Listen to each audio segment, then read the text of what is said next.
दोस्तों, आज हम बात करेंगे एक बहुत ही प्रेरणादायक और जीवन बदल देने वाली किताब की, जिसका नाम है the obstacle is the way.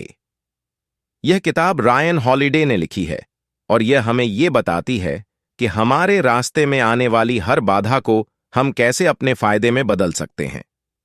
यह किताब हमें 3 चीजों पर ध्यान देने की सलाह देती है: हमारी धारणा, हमारी कार्रवाई और हमारी इच्छा शक्ति।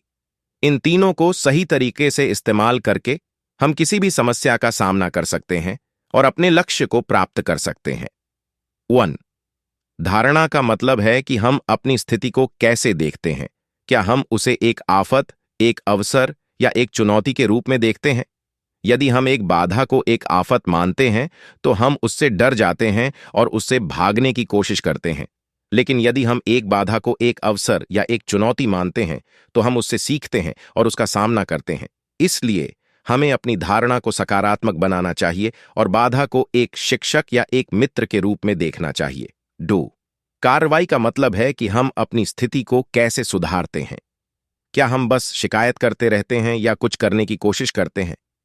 यदि हम बस शिकायत करते रहते हैं तो हम अपना समय और ऊर्जा बर्बाद करते हैं और कुछ बदलता नहीं है।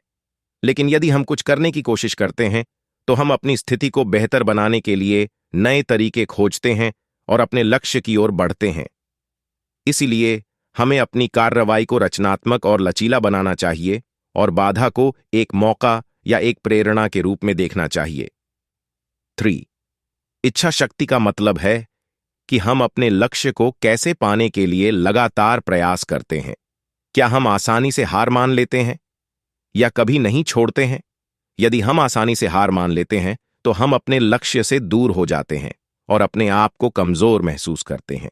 लेकिन यदि हम कभी नहीं छोड़ते हैं तो हम अपने लक्ष्य को पाने के लिए हर मुश्किल को पार करते हैं और अपने आप को मजबूत महसूस करते हैं। इसलिए हमें अपनी इच्छा शक्ति को दृढ़ और अटूट बनाना चाहिए और बाधा को एक परीक्षा या एक विकास के रूप में देखना चाहिए। ये किताब हमें इन 3 चीजों के बारे में बहुत से उदाहरण और कहानियां बताती है, जो हमें प्रेरित और संघर्ष करने के लिए प्रेरित करती हैं।